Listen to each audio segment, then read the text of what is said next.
uwe mtu mwenye maisha ya maombi. Uwe mtu mwenye maisha ya maombi.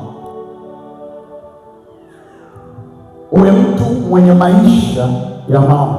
Ukitaka ibada yako iwe ni ibada halisi katika roho na kweli, hakikisha wewe ni mtu wa maombi. Huwezi kuwa mtu wa ibada ikiwa huna maisha ya maombi. Haiwezekani. Maisha ya maombi ndio yanakupa mafunuo. Maisha ya maombi ndio yanaruhusu Mungu aweze kutembea kwenye maisha yako. Ukiwa kwenye eneo la maombi, kule ndio hivi unatuona sisi tunavyohubiri. Jamani, hii ni siri ndogo ndogo tunawapa. Ukituona tunahubiri, ujue usiku kucha tumekaa tunatafuta kitu cha kusema na wewe. Unanielewa sawa sawa? Ninakaa na tafakari, naomba Mungu, natumia dakika 20 30, nanena kwa lugha, nasoma maandiko, nanena kwa lugha. Mungu, achilia kitu cha kwenda kusema na watu wako. Yale maisha ya maombi kule, Mungu ananipa ujumbe kwamba leo kaseme jambo hili kwa watu wangu. Sikiliza, ukitaka uwe ni mtu wa ibada halisi, wewe ni mwimbaji, anza kuwekeza kwenye eneo la maombi. Anza kuwekeza kwenye eneo la maombi. Makongamano ya maombi usiache. Ibada za mifungo usiache. Kuwa na maisha yako binafsi wewe mwenyewe ya kufunga na kuomba. Kule ndiko unatengeneza uhusiano wa karibu na Mungu wako. Kule ndiko unatunza uwepo wa Bwana. Kule ndiko mafunuo yanakuja. Mungu anaachilia nyimbo ambazo zimetoka kule mbinguni kwenyewe, anaziachilia kule ukiwa kwenye eneo la maombi. Kama naongea na watu sawa sawa. Naongea na watu sawa sawa. Unataka kuwa mtu wa ibada halisi, anza kuwa mwombaji. Anza kuwa mwombaji. Mwombaji hapati shida. Mwombaji yeye yuko pale mbele za Mungu, yuko karibu na Mungu. Kwa hiyo lolote lile linakuja. Kitabu cha Waebrania sura ya 5 mstari wa 7 anasema hivi, nitasoma mwenyewe. Waebrania 5:7. Waebrania 5:7 anasema hivi, yeye siku hizo za mwili wake alimtolea yule awezaye kumwokoa na kumtoa katika mauti, maombi na dua pamoja na kulia sana na machozi, akisikilizwa kwa jinsi alivyokuwa mcha Mungu. Huyu ni Yesu. Yesu akiwa kwenye maisha yake ya uhai alitoa maombi, alitoa dua kila wakati. Alikuwa ni mtu wa kuilia mbele za Bwana. Alikuwa ni mtu anaotafuta uso wa Bwana. Huyu alikuwa ni mtu mwenye maisha ya maombi. Mtu mwenye maisha ya maombi ni mtu ambaye mbingu ziko wazi kwa ajili yake. Mtu mwenye maisha ya maombi ni mtu ambaye anapokea majibu kwa wakati, kwa sababu ni mtu mwenye maisha ya maombi. Ni maombi yangu Mungu akusaidie kuanzia leo ukawe ni mtu mwenye maisha ya maombi katika jina la Yesu. Tena ni maisha ya maombi endelevu, sio vipindi vya maombi. Unajua hapa tuna vipindi vya maombi. Kipindi cha kwanza kiko Ijumaa, ni kipindi cha maombi tunacho. Kipindi cha pili tunafanya siku 5. Wewe anza kuwa na maisha yako. Unanielewa sawa sawa? Anza kuwa na maisha yako. Unapokaa unaomba, umesimama unaomba, unatembea unaomba, unafanya biashara unaomba, wakati unaandika unaomba. Kinywa chako muda wote kimefunikwa au kimejaa na maombi. Unanena kwa lugha kila wakati. Unanielewa sawa sawa? Unajua watu wengine wanafikiri kuomba ni kupeleka hitaji mbele za Mungu. Kiwango cha kupeleka hitaji mbele za Mungu ni kiwango cha mtoto mchanga. Unanielewa sawa sawa? Mtoto ama mtu aliyekomaa, mkomavu kiroho, hapeleki hitaji. Mkomavu kiroho hata akiwa anatembea, radia mashatakaya, antaradia na basia, rasa tapakashaya, yeye ananena kwa lugha tu. Akiwa amekaa na au anapika ugali nyumbani, asonga ugali, rika satapaya, ishata. Achana na wale ambao wanasema huwezi kunena kwa lugha popote mpaka uwepo wa Mungu uje tuabudu mara 8. Achana nao. Wao washapitwa na wakati. Wewe unajua roho wa Mungu anakaa ndani yako na nguvu za Mungu ziko ziko ndani yako. Wewe nena kwa lugha kila wakati unapotembea. Sio kama unanielewa sawa sawa. Uwe ni mtu wa maombi kila wakati na kila saa. Utaanza kuona maisha yako ya ibada yanabadilika. Utaanza kuona unapomwita Bwana mbingu zinafunguka. Utaanza kuona vitu vinatokea kwenye maisha yako. Huyo ni mtu wa maombi. Unanielewa sawa sawa, watumishi wa Bwana? Mtu wa maombi akimwambia Bwana, nguvu za Mungu zinashuka. Moja ya kitu cha msingi waimbaji wenzangu, maombi. Waimbaji sema amen. Sema amen. Sema amina. Nasogea kwa sababu hawa wamekaa karibu na mimi. Najua wengine mmekaa kule. Maombi ndio msingi. So anaongoza maombi mwenyekiti wa kikundi ndo anaomba, au mwalimu ndo anaomba, wewe umenyamaza tu. Unasema maombi ni sio. Kuna watu wanasema maombi sio huduma yangu. Unajua kuna watu wanatiaga asira kweli, eti maombi sio huduma yangu. Nani amekwambia maombi ni huduma? Kasome andiko lolote tuonyeshe maombi kama ni huduma.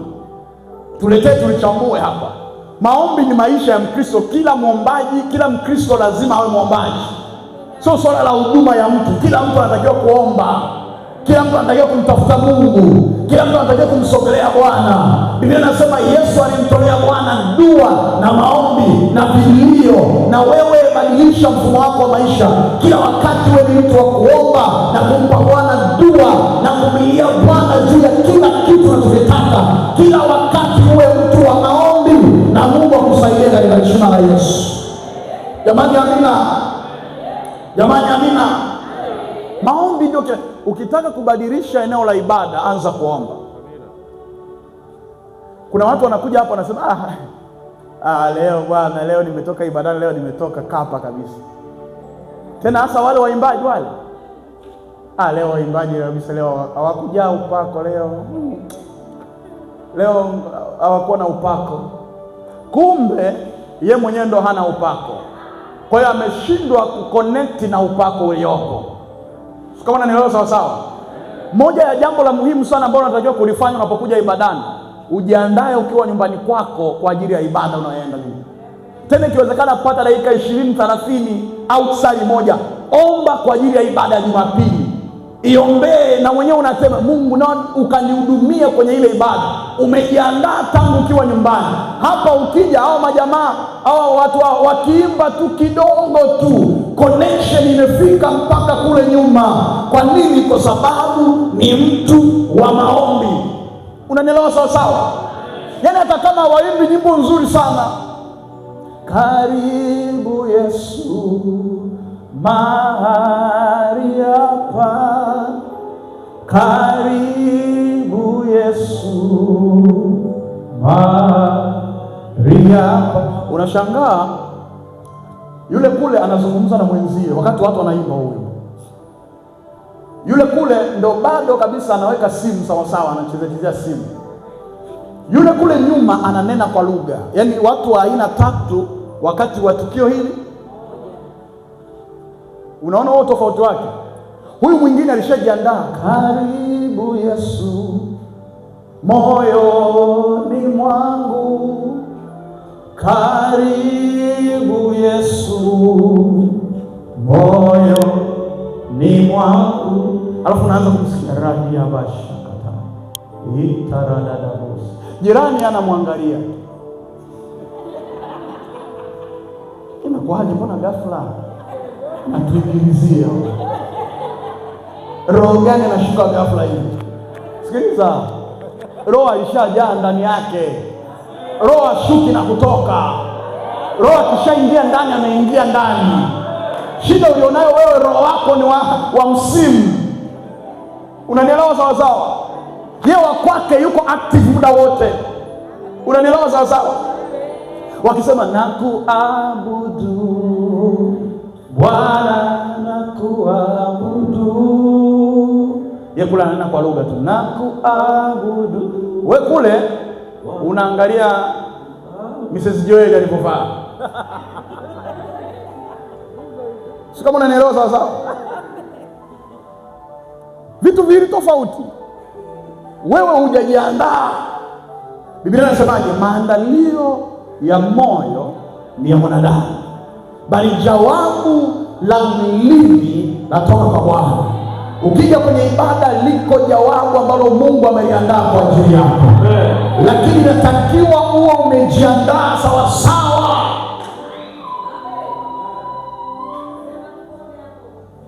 Naongea na watu sawa sawa. Naongea na watu sawa sawa. Mungu anataka ibada halisi kutoka kwetu.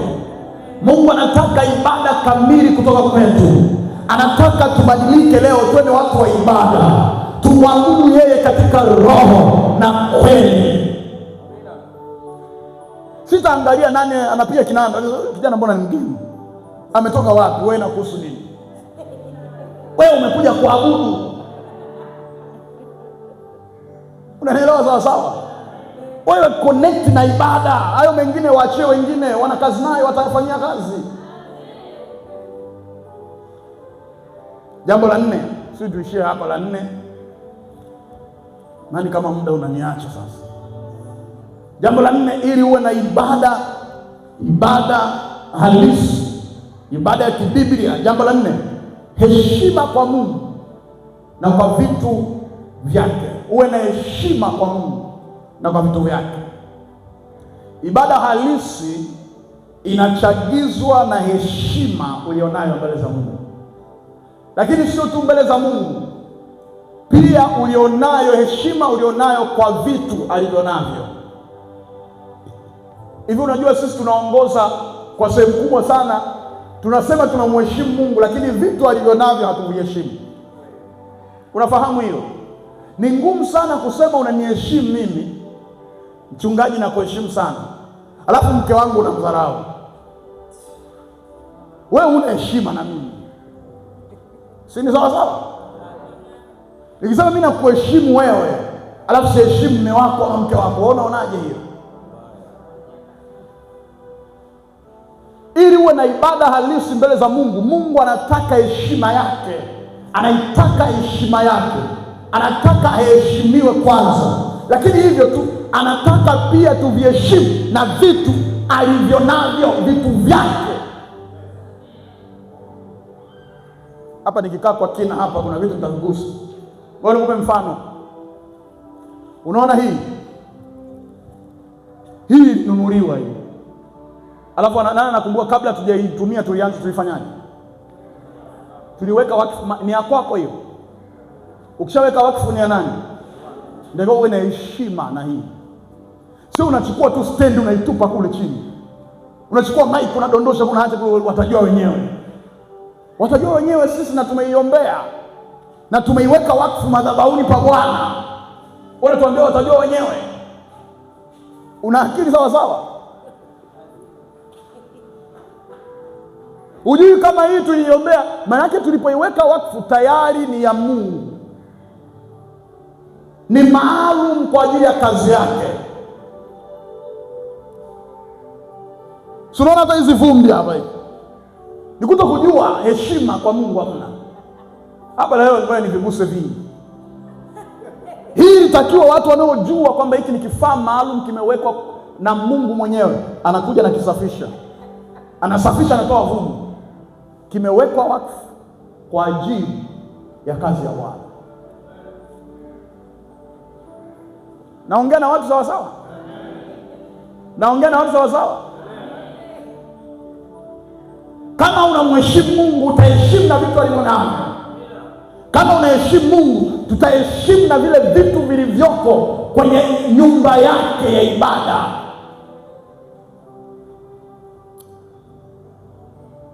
Malaki sura ya 1 mstari wa 6. Bwana humheshimu baba yake. Mwana Sita, Biblia inasema mwana humheshimu baba yake. Mwana humheshimu baba yake, na mtumishi humcha bwana wake. Na mtumishi humcha bwana wake. Basi kama mimi ni baba yenu. Mungu sasa anasema hivi, kama mimi Mungu ni baba yenu, heshima yangu iko wapi? Heshima yangu iko. Umeona hiyo sentence? kama mimi Mungu ni baba yenu, heshima yangu mimi iko wapi? Na kama mimi ni bwana wenu, kichwa changu ki wapi? Kichwa changu ki wapi? Mstari wa 8. Biblia inasema tena mtoapo sadaka aliye kipofu. Mbona malizia kwanza mstari wa 6 kwanza, ukumbe ukuisha, malizia.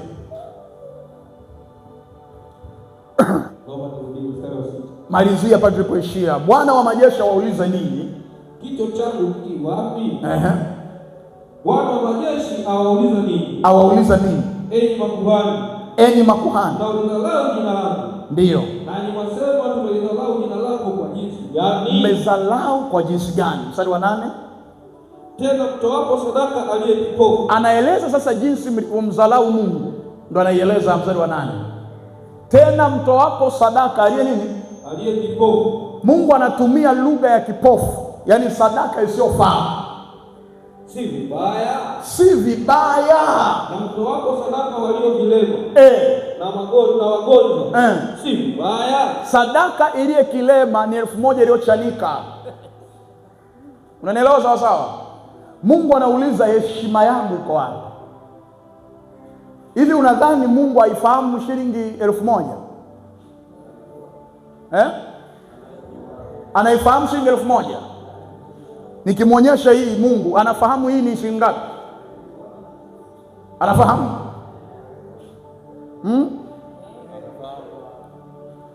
Sasa wewe unasema unamheshimu, unaenda kutoa iliyochanika. Unaheshima kwa Mungu? Unasema unamheshimu Mungu, bado unatoa ile ile tangu 2011, 2009 ulipookoka mpaka leo sadaka yako ni 1000. Unaheshima na Mungu?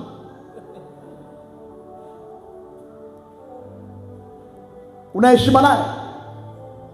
Ametumia lugha, mnaleta sadaka kipofu, sadaka kilema. Kumbuka hapa alikuwa anawagombana na makuhani ambao walikuwa wanaleta sadaka zisizofaa mbele za Bwana, sadaka ambazo ni za udhaifu. Mungu anagombana nao, anawaambia mnaletaje sadaka za namna hii, wakati mkipeleka huko barabarani huko mnapeleka sadaka zilizo bora.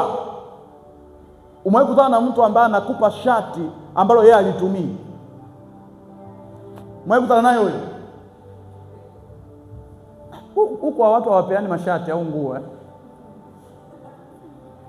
Yaani anakupa kanga, kitenge ambacho yeye hicho kitenge anasema hiki kimepitwa na wanini, alafu anakupa wewe. Anaheshima nao Mungu huyu? Kwanza huyu akuheshimu wewe.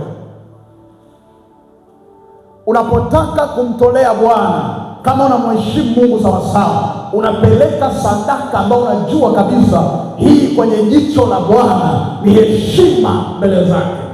Unaelewa sawa sawa? Na hapa ndo nazungumza na watu wenye bukubuku.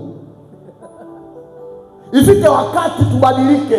Sio lazima yaani wewe kila Jumapili lazima uje na buku. Kila buku. Mwaka mzima umeisha. Mwaka uliopita wote uliisha na buku. Yaani kama vile umezichange vile, umeziandaa.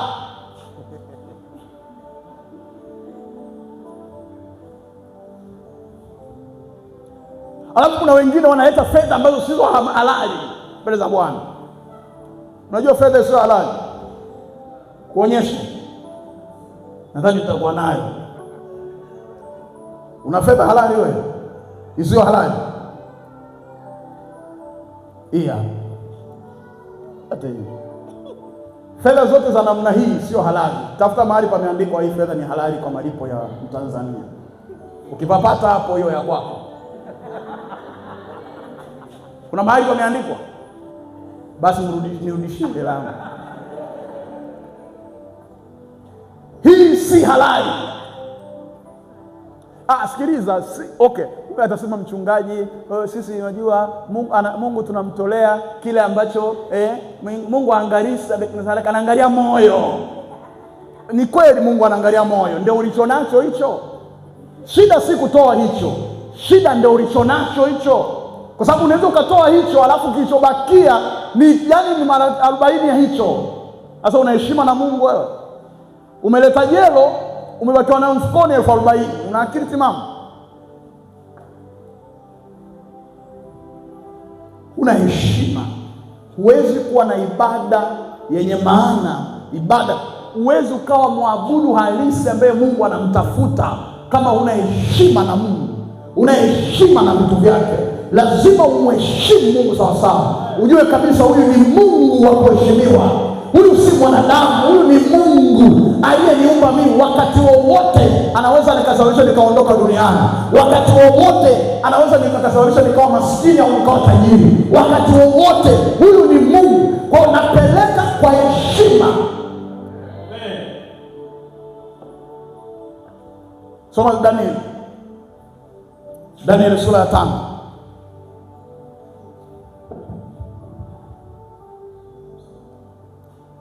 Danieli sura ya 5 mstari wa 25. Na maandiko yaliyoandikwa ni haya. Maandiko yaliyoandikwa ni haya. Mene, tekeli na peresi. Mene, tekeli na peresi. Hujamaliza mpaka 28 bwana. Na tafsiri ya maneno haya. Tafsiri ya maneno haya ni hii. Mene, Mungu ameuhesabu ufalme wako kukomesha. Tekeli, umepimwa katika mizani, nawe unaonekana kuwa umepunguka. Peresi, ufalme wako umegawanyika, nao wamepewa Wamedi na Wajemi. Habari hii nafikiri tunaifahamu. Mfalme Belshaza ni mfalme ambaye Mungu amemuinua, amepata kila kitu, amekuwa na nguvu, amekuwa na utajiri, amekuwa na vitu vingi. Belshaza alipoona Mungu amemuinua, unajua mara nyingi watu wengi sana wakiinuliwa wanamsahau Mungu. Si unafahamu hiyo? Mara nyingi watu wengi mkiinuliwa mnamsahau Mungu. Mnatuona sisi wengine kwamba ni wazembe, hatufanyi kazi kwa bidii. Naongea na watu. Yaani Mungu amekubariki, umenunua kagari, unatuona sisi ni wazembe kwamba mwaka wa 5 anatembelea baisikeli. Hawafanyi kazi kwa bidii hawa. Mtumishi wa Bwana, uwe na nidhamu. Unaelewa sawa sawa? Mungu akikuinua usiwadharau wengine na kuwaona wengine kana kwamba wao si chochote. Mungu akikuinua, tunza heshima ya Mungu na uheshimu na watu wengine. Unaelewa sawa sawa? Belshaza Mungu amemuinua, amekuwa mfalme na mtawala, akajisahau, akaenda hekaluni, akachukua vikombe vya hekalu na vifaa vya hekalu, akaanza kuwekea pombe, anaweka madivai, anaweka na vilevi, anakunywa, anawapa na wake zake huko, na wake zake anawapa, wanavitumia vikombe vya hekalu. Yaani vifaa vilivyowekwa wakfu kwa ajili ya Bwana hapa, mtu anavichukua anaenda kuvitumia kwa matumizi yake mwenyewe. Muone hiyo hatari hiyo? Maana amekosa heshima na Mungu. Amekosa heshima juu ya vile vitu Mungu ambavyo ameviweka hekaluni.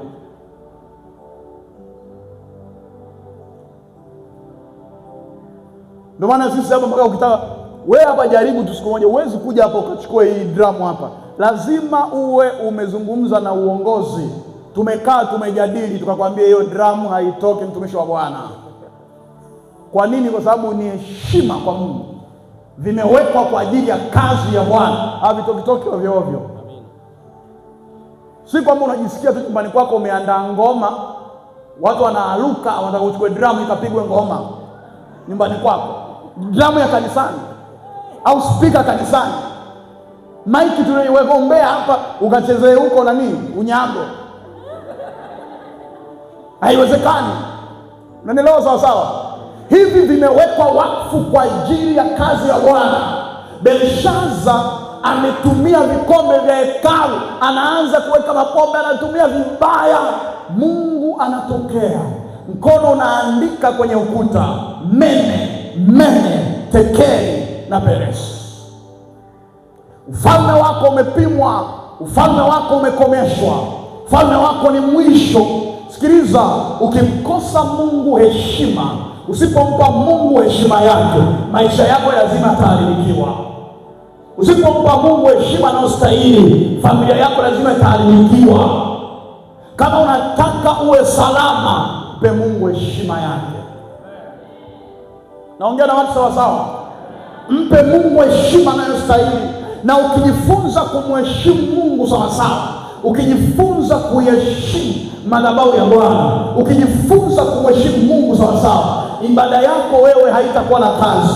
Ibada yako itakuwa ni ya kawaida, kwa sababu kila wakati wewe unamheshimu Bwana, kila wakati wewe unamheshimu Bwana, maisha yako yanamtukuza Bwana. Hata ukija kanisani, wewe ni mtu ambaye umepomoka mbele za Bwana, umepondeka mbele za Bwana kwa sababu ya heshima ulionayo. Hatutatafuta wingu.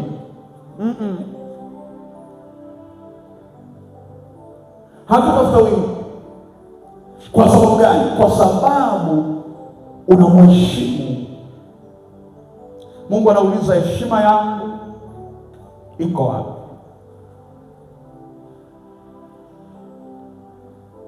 Hivi unafahamu moja ya vitu vinavyoonyesha heshima kwa Mungu, pamoja na kufuata utaratibu, ni heshima kwa Mungu. Kwa sababu Mungu anapokuruhusu kuingia kwenye eneo la ibada, kuna vitu ameviweka kwa utaratibu maalum. Haujiamrii unavyotaka wewe, haufanyi unavyotaka wewe. Kuna watu Mungu amewaamini wasimamie hiyo madhabahu, wasimamie kwenye ile eneo. Lazima ufuate maelekezo na kanuni unazopewa, na hiyo ndio heshima.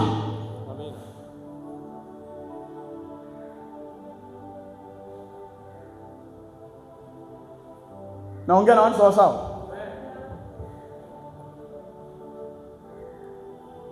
Ibada yetu itakuwa rahisi.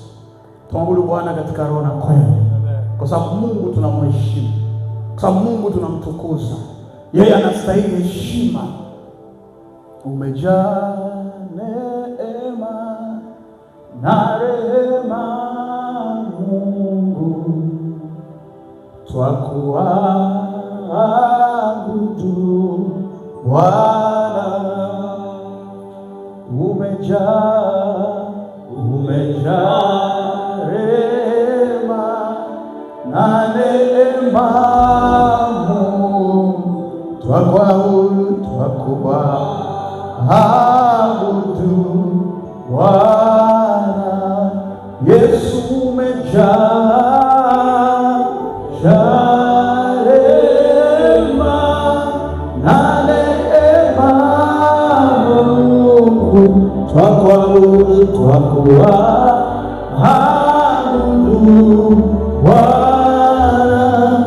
Yesu umejaa rehema na neema, Mungu twakuabudu Bwana.